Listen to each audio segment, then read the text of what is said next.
अस्सलामुअलैकुम, welcome back in my YouTube channel. इसमें जिसमें आपको एमडी कैट के नोट्स मिलेंगे जो कि हैंड रिटन है बाय माय ओन सेल्फ।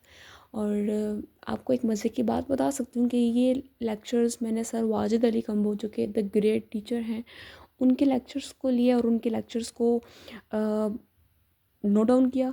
साथ ही में मैंने मज़ीद अपनी बुक को देखा और बुक के अंदर से जो इंपॉर्टेंट पॉइंट्स होंगे उनको भी अपने नोट्स में ऐड किया। सर वाजिद अली कंबो के लेक्चर्स, अपनी टेक्स्ट बुक जो अपनी प्रोविंशियल टेक्स्ट बुक है, और साथ में एडिशनल इन्फॉर्मेशन या एमसीक्यू जो मुझे लगे कि ये थोड़ा इंपॉर्टेंट है और या जो मेरे से मिस्टेक हुई है मैंने उन सबको अपने लेक्चर्स में ऐड अप किया।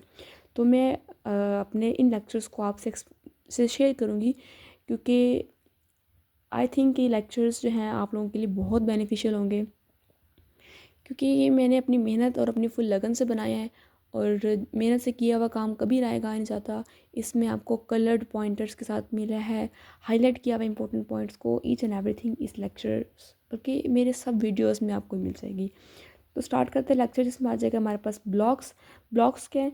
Based upon the valence orbitals of the elements they are involve on the chemical bonding. Chemical bonding की बेस पर हम इनको क्लासीफाई कर रहे हैं। हमारे पास ब्लॉक्स में क्या आ जाएंगे? S block, B block, D block and F block. S block की बात करें तो इसमें ऑर्बिटल्स की बात करें, ऑर्बिटल्स हमारे पास आ जाएंगे एस पी। पी ऑर्बिटल में आ जाएंगे P X, P Y, P जी।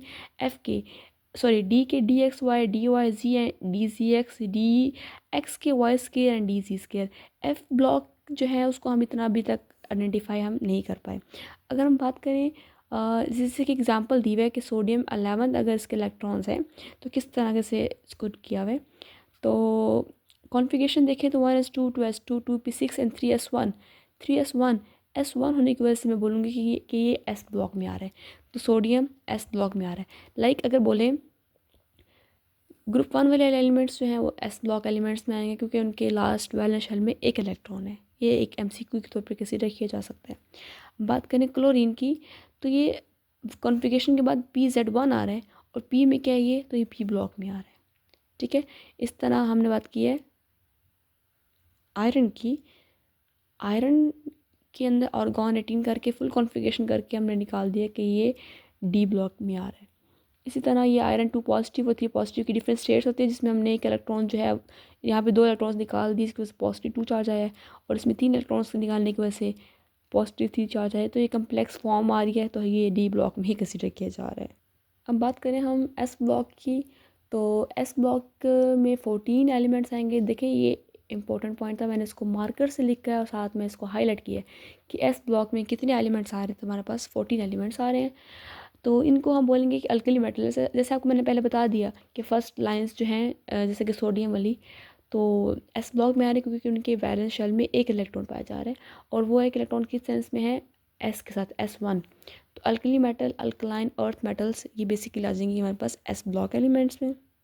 साथ में बात करें कि इन कुछ प्रॉपर्टीज़ है जो कि मैंने लिखी हैं, हाइड्रोजन या हीलियम नहीं, लाइक ये नॉन मेटल्स हैं बट हम बोलेंगे कि एस ब्लॉक में आ रहे हैं। इनमें सारे मेटल होते हैं सिवाय हाइड्रोजन और हीलियम की। इंपॉर्टेंट पॉइंट है कि all are metals except hydrogen and helium. इनके ऑक्सीडेशन स्टेट की बात करें तो +1 एंड +2 जो है ऑक्सीडेशन स्टेट शो करते हैं, बट ये फिक्स्ड फॉर्म होती है। देखो इसको हाईलाइट किया मतलब फिक्स्ड फॉर्म में है। आयनाइजेशन एनर्जी की बात करें तो इनकी लो आयनाइजेशन एनर्जी होती है, ईजिली इलेक्ट्रॉन लूज़ कर सकते हैं। आयनाइजेशन एनर्जी क्या है भला? और आपको पता है कि आयनाइजेशन एनर्जी क्या है? कि amount of energy that is required to remove an electron from an atom. तो किसी एटम से इलेक्ट्रॉन रिमूव करने के लिए इनकी आयनाइजेशन एनर्जी कम है, मतलब कि कम एनर्जी देंगे इलेक्ट्रॉन को निकालने के लिए, तो इसलिए इलेक्ट्रॉन इजीली रिमूव हो रहे हैं, इनकी आयनाइजेशन एनर्जी जो है वो कम है। They form the positive charge ion, like जब इलेक्ट्रॉन निकलेगा तो पॉजिटिव चार्ज आएगा, सिंपल बात। They are the highly reactive metal, reactivity इनकी ज़्यादा है। जितनी ज़्यादा इनकी लाइक देखिए ना, इलेक्ट्रॉन इजीली निकल जाएगा तो एटम जो है वो ज़्यादा रिएक्टिव हो जाएगा। गुड रिड्यूसिंग एजेंट है, सिंपल है। रिड्यूसिंग एजेंट मतलब कि इलेक्ट्रॉन को भी इजीली लूज़ कर देंगे और रिडक्शन का मतलब होगा gain of electron. Conduction of electricity इनकी बहुत अच्छी है। मैलिएबल, लाइक हम इसको इजीली फोल्ड कर सकते हैं। इंपॉर्टेंट पॉइंट है, इसको मैंने ग्रीन से किया और स्टार किया कि एस ब्लॉक एलिमेंट्स की प्रॉपर्टी के वो मैलिएबल है, हम उनको कन्वर्ट कर सकते हैं। साथ ही में कि ये सॉफ्ट है, इनका low melting point, boiling point है, except beryllium. All group 1A and 2A elements are predominantly ionic in nature. Beryllium के अलावा लाइक आपने ये पढ़ा हुआ था कि ये एक्सेप्शनल प्रॉपर्टी शो करता है। बेरिलियम के अलावा बाकी एलिमेंट्स के अंदर आयनिक नेचर लाइक वो आयनिक कंपाउंड्स में कंसीडर करते हैं। नेक्स्ट अगर हम बात करें साथ ही में, अगर आप इसकी पिक्चर लेना चाहें तो आप इसकी पिक्चर ले सकते हैं। नेक्स्ट बात करें हम पी ब्लॉक एलिमेंट्स की, इसमें 36 एलिमेंट्स इंक्लूड होते हैं। एस ब्लॉक एलिमेंट्स में हमारे पास 14 आ रहे थे, इसमें हमारे पास 36 एलिमेंट्स आएंगे।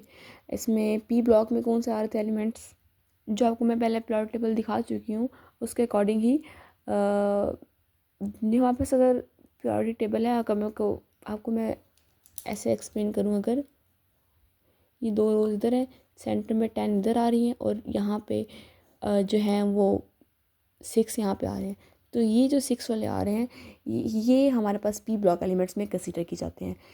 पी ब्लॉक एलिमेंट्स, अच्छा अब इनकी बात करें तो इसमें 3A, क्योंकि 1 2 ए ये आ गया था, 3A 4A 5A 6 and 7 and then 8A तक हमारे पास पी ब्लॉक आ जाएंगे। और ये इनकी कॉन्फ़िगरेशन सिंपल है, तो यहाँ पे जनरल बैलेंस सेल कॉन्फ़िगरेशन है कि 1 से 6 तक कॉन्फ़िगरेशन इनकी आती जाएगी। अगर हम बात करें कि मज़ीद इनकी डिटेल्स की, तो यहाँ पे बात करें तो ये मेटल हैं, मेटलॉइड्स में भी कंसीडर किए जाते हैं। Mostly they are non metals. जो हमने बात की थी ना एस ब्लॉक एलिमेंट्स की, वो मेटल्स थे, बट पी ब्लॉक एलिमेंट्स जो है वो नॉन मेटल में कंसीडर किए जा रहे हैं। मोस्टली क्या है, लाइक पीरियोडिक टेबल की ये वाली साइड नॉन मेटेलिक है एंड ये वाली साइड जो है मेटेलिक है। एस ब्लॉक एलिमेंट मेटेलिक में आ जाएंगे and P block elements non metallic character show करेंगे। देन बात करें हम इनकी ionization energy, electron affinity, electron activity increase करेगी। लाइक ये ग्रुप्स है ना पी ब्लॉक एलिमेंट्स में, ये सारे 3 4 5 6 7 एंड 8, तो इनकी आयनाइजेशन एनर्जी, इलेक्ट्रॉन लूज़ करने की एबिलिटी कम हो जाएगी। देखिए ना आयनाइजेशन एनर्जी क्या है कि इलेक्ट्रॉन एबिलिटी लूज़ करे, तो आयनाइजेशन एनर्जी बढ़ रही है, अपने इलेक्ट्रॉन इजीली लूज़ नहीं कर सकता। इस तरह इनका मेटालिक कैरेक्टर डिक्रीज हो जाए क्योंकि वो नॉन मेटल है, और नॉन मेटालिक कैरेक्टर इंक्रीज करे क्योंकि वो नॉन मेटालिक कैरेक्टर शो करे। ऑक्सीडेशन स्टेट की बात करें तो इनकी ये फिक्स्ड होती है, बट ये डिफरेंट डिफरेंट शो करते हैं, जैसे कि बेरिलियम की पॉजिटिव 3 भी है, नेगेटिव 3 भी है, लाइक डिफरेंट डिफरेंट अपनी स्टेट जो है वो शो करते हैं। इस तरह ग्रुप 3 के पॉजिटिव 3 है, 4 की -4 भी है और +4 भी है।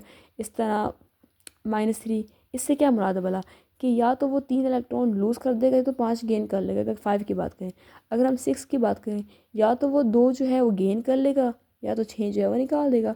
और अगर 7 की बात करें, उसके बाद 7 हैं पहले, या तो वो 1 गेन करेगा या तो 7 के साथ निकाल देगा। तो ये सारी बात यहाँ पे आती है। Except metal, all elements are predominantly covalent in nature and they form the covalent compound। metals के अलावा बाकी सारे नॉन मेटल, मेटलॉइड्स, डिफरेंट जो क्लासेस हैं वो सारे कोवलेंटली होते हैं अपने नेचर में और वो कोवलेंट कंपाउंड्स बनाते हैं। जो मेटल्स हैं वो आयनिक बॉन्ड बनाते हैं। नेक्स्ट बात करें हम इनकी रिड्यूसिंग एजेंट और नॉन रिड्यूसिंग एजेंट की, तो पी ब्लॉक एलिमेंट्स ग्रुप 3 से ग्रुप 8 तक इनकी रिड्यूसिंग एजेंट का फैक्ट जो है ये शो कर रहा है कि जो ग्रुप 3 और 4 और 5 लाइक यहाँ वाले वो रिड्यूसिंग एजेंट है, और ग्रुप 6 7 8 तक वो नॉन रिड्यूसिंग एजेंट है, लाइक वो ऑक्सीडाइजिंग एजेंट है, वो ऑक्सीडाइज हो सकते हैं। और मोस्टली ये मेटल्स है और दूसरे वाले नॉन मेटल्स हैं, और ये P block elements good oxidizing agent है। मैं अगेन आपसे रिपीट कर दूँ, कंसीडर करो कि आपके पास ये पीरियोडिक टेबल की फुल एक अमाउंट है, स्टार्ट ये वाले 1 2 है एंड देन ट्रांजिशन एलिमेंट्स हैं एंड देन आपके पास पी ब्लॉक है। तो P block elements non reducing agent हैं, ऑक्सीडाइजिंग एजेंट हैं, नॉन मेटल्स हैं, और वो गुड ऑक्सीडाइजिंग एजेंट जो है वो शो करते हैं। नेक्स्ट हम बात करते हैं डी ब्लॉक एलिमेंट्स की। अब डी ब्लॉक एलिमेंट्स को हम किस तरह डील करेंगे, इसके 40 एलिमेंट्स डी ब्लॉक में कंसीडर किए जाएंगे। डी ब्लॉक एलिमेंट्स वाला कौन से होंगे, जैसे अगर मैं आपको दिखाना चाहूँ कि डी ब्लॉक एलिमेंट्स कौन से हो सकते हैं, तो इसमें आ जाएगा, इसमें ये चीज़ आ जाएगी। देखें ये सेंटर वाली जो ग्रीन लाइन है ये हमारे पास डी ब्लॉक एलिमेंट्स कंसीडर किए जाएंगे। ठीक है, डी ब्लॉक एलिमेंट्स में हमारे पास पीछे लिखा भी आ रहा है कि ये 3B से 8B तक जाएंगे और साथ में 1B एंड 2B, ये इनकी सारी क्लासिफिकेशन आ जाएगी। ये हमारे पास डी ब्लॉक एलिमेंट्स आ जाएंगे। अगर बात करें एफ़ ब्लॉक, तो एफ़ ब्लॉक एलिमेंट्स में ही आ जाएंगे। ठीक है, अगेन आपको मैं बता दूँ 3B से 4B एंड देन 1 एंड 2। आपको याद रखना पड़ेगा कि जब उनकी क्लासिफिकेशन जिस तरह इनकी अरेंजमेंट हुई हुई है एलिमेंट्स की प्रायोरिटी टेबल में, वो इस सेंस में है कि फर्स्ट 2 आ रहे हैं 1A and 2B, and then 1A 2B और सारे 8 तक जा रहे हैं। बट हम जब बी की क्लासिफिकेशन करते हैं तो वो थोड़ी डिफरेंट है। डिफरेंट इस सेंस में यहाँ पे 1B और 2B से स्टार्ट नहीं हो रहा, यहाँ पे 3B से स्टार्ट होगा, 3B 4B से लेके 8B and then 1B and 2B आएगा। तो ये आ जाएगा, और ये आपने इसकी बैलेंस शेल कॉन्फ़िगरेशन को देख लेना है। अगर हम इनकी ऑक्सीडाइजेशन स्टेट की बात करें तो वो वेरिएबल है। बाकियों की हमने बात की थी कि वो फिक्स्ड स्टेट है, बट ये वाइड हैं जो कि अपनी ऑक्सीडेशन स्टेट जो है वो डिफरेंट करते रहते हैं, डिफर होती है। लाइक कभी इनकी अपने डी शेल में से इलेक्ट्रॉन निकाल देते हैं, कभी रख लेते हैं, कभी क्या, लाइक इनकी स्टेट डिफरेंट हो जाती है। तो ये एमसीक्यूज पूछा जा सकता है कि डी ब्लॉक एलिमेंट्स वाइज वो हैं जो कि वेरिएबल ऑक्सीडेशन स्टेट शो करते हैं। अगर हम बात करें कि मैंगनीज़ की, तो इसमें हमारे पास आ जाएगा +1 भी है, +2 से लेकर +7 तक स्टेट, कोई भी स्टेट शो कर सकते हैं। इस तरह इन सब की डिफरेंट है। अब बात करें कि इनकी हाईली मेल्टिंग पॉइंट है और हाई बॉइलिंग पॉइंट है। ये हार्ड होते हैं, मेलेबल, लाइक हम इनको शीट में भी कन्वर्ट कर सकते हैं, डक्टाइल वायर्स। ये मेलेबल और डक्टाइल भी है। पीछे क्वेश्चन था कि मेलेबल कौन है, तो एस ब्लॉक एलिमेंट्स जो हैं वो मेलेबल हैं। पी ब्लॉक एलिमेंट्स के बारे में इस तरह कोई डिफरेंट एक्सप्लेनेशन नहीं है। और जो डी ब्लॉक है, डी ब्लॉक मेलेबल भी है और डक्टाइल भी है। They are the good conductor of heat electricity, और ये हमारे पास गुड कंडक्टर ऑफ इलेक्ट्रिसिटी ये भी आ रहे थे। ठीक है, नेक्स्ट बात करें, ये कलर्ड कंपाउंड्स हैं, कम्प्लेक्स बनाते हैं और पैरामैग्नेटिक बिहेवियर भी शो करते हैं। आपको मैंने अपने प्रीवियस वीडियो में एक छोटा सा कंपैरिजन था वो दिखाया था, वो आपको मैं अभी भी दिखा देती हूँ ताकि आपको मज़ीद क्लियर हो जाए कि किस तरह पैरामैग्नेटिक बिहेवियर आ रहा था इनका, और ये कलर्ड कंपाउंड और कम्प्लेक्स फॉर्मेशन कर रहे थे। तो अब ये देखें, इसमें आपको इजीली क्लियर होगा किस तरह के ये ग्रुप बी था, और इसमें कलर्ड थे, पैरामैग्नेटिक था, कम्प्लेक्स था और ट्रांजिशन था, और वेरिएबल ऑक्सीडेशन स्टेट। आपको अब समझ आ क्योंकि मुझे लग रहा है। और ग्रुप ए जो थे उसमें फिक्स थे, उनकी वेरिएबल स्टेट नहीं थी, वो कलरलेस थे, डायमैग्नेटिक बिहेवियर शो कर रहे थे, और बेसिकली वो नॉर्मल कंपाउंड्स में कंसिडर हो रहे थे। नेक्स्ट मेरे पास आता है F block elements. F block जो है मेरे पास 28 आते हैं। एक चीज़ मिस हो गया कि ये इंपॉर्टेंट है कि डी ब्लॉक 40 एलिमेंट्स हैं, और इनको आउटर ट्रांजिशन एलिमेंट्स बोलते हैं। आउटर क्यों? आप कह सकते हो कि ये तो पीरियोडिक टेबल के अंदर है, नहीं। और एफ ब्लॉक को इनर कह रहे हैं। इनर एफ ब्लॉक को इस सेंस में कह रहे हैं कि वो अंदर से निकल के बाहर जा रहे हैं। लेंथेनाइड्स और एक्टिनाइड्स, ये देखें, लेंथेनाइड्स और एक्टिनाइड्स पीरियोडिक टेबल के अंदर से निकल के बाहर जा रहे हैं, जिनकी वजह से हम इनको इनर बोलेंगे। और आउटर वो क्योंकि वो बाहर वाले हैं, बाहर वाले। ठीक है, आपने से इसको इस सेंस में याद रखना है कि इनर और आउटर आ रहे हैं। आई थिंक वीडियो लंबी हुई जा रही है अब, लेकिन समझाना तो होता है, मैं अब क्या कर सकती हूँ। और आपको मैं समझा रही हूँ तो मेरे हैंड के gestures I think so video में 1-2 मरतबा आ चुके हैं, that I am sorry for that. वो समझाते हुए मैं इस तरह अंदर हो जाती हूँ कि मुझे पता नहीं चलता कि मैं क्या कर रही हूँ। मैं ख़ुद को भी जब पढ़ा रही हूँ, जब मैं पढ़ रही हूँ, खुद डील कर रही हूँ, तो भी ऐसे ही होता है कि मैं फुली अपना फुल देना होता है। मैं ऐसे नहीं कर सकती, मैं अपना फुल ही देना, फुल अपना अटेंशन दो, अपने फुल एफर्ट दो अगले को समझाने में, अपने को अगले वाले को हेल्प करने में। तो अगर कुछ हो तो I am sorry for that. Next हमारे पास एफ ब्लॉक जिसमें 28 आएंगे। इनको हम बोलेंगे कि ये इनर ट्रांजिशन एलिमेंट्स हैं। इनमें लेंथेनाइड्स और एक्टिनाइड्स 14 एलिमेंट्स आएंगे। ये इंपॉर्टेंट पॉइंट है कि ये 4F सीरीज़ में आ जाएगा और ये 5F सीरीज़ में आ जाएगा। अब इनको, इनके अंदर कौन सा एलिमेंट्स आपको याद रखने की ज़रूरत भी नहीं है। ये फार्मूला जनरल लिखा है, अगर आपको हो जाए तो कर ले, नहीं तो इसकी भी इतनी ज़रूरत नहीं है। अब कुछ बात की है कि हाइड्रोजन से यूरेनियम तक 92 एलिमेंट्स, इनको नेचुरल कहेंगे, और सिंथेटिक और मैन मेड है। यूरेनियम के बाद 118 बेसिकली बस पोर्टेबल में एलिमेंट्स है 118। इनसे ज़्यादा अगर कुछ और एलिमेंट्स आ रहे हैं तो वो हमारे पास आर्टिफिशियल है, वो मैन मेड है, वो नेचुरली एग्जिस्ट नहीं कर रहे, वो ट्रांसयूरेनिक एलिमेंट्स में कंसिडर किए जाएंगे। तो that's all about from the blocks. In the next video I will explain you the metallic and non metallic characters, and I hope ये नेक्स्ट पार्ट जो है हमारा लास्ट पार्ट होगा इस चैप्टर का, और इस तरह हमारा मॉडर्न पीरियोडिक टेबल का जो बेसिक है वो हमारा क्लियर हो जाएगा। Thank you so much.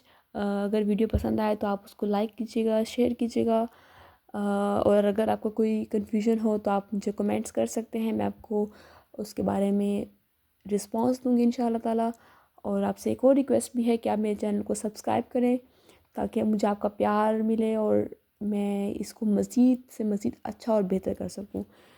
और मेरी दुआएं मेरे सब स्टूडेंट्स के लिए हैं। अल्लाह पाक आप सबको कामयाब करे। अल्लाह पाक आप सब की मेहनतों को कबूल करे, आपकी मेहनत रंग लाए और आप अपने मकसद में कामयाब हो। और ये नोट्स जो हैं बहुत बहुत बेनिफिशियल हैं। आप इसको यकीन जानें कि अगर आपने इनको ही याद कर लिया तो ये आपके लिए बहुत अच्छे हो जाएंगे। बाकी अल्लाह मालिक है, अल्लाह मददगार है। Thank you so much. अल्लाह हाफिज़।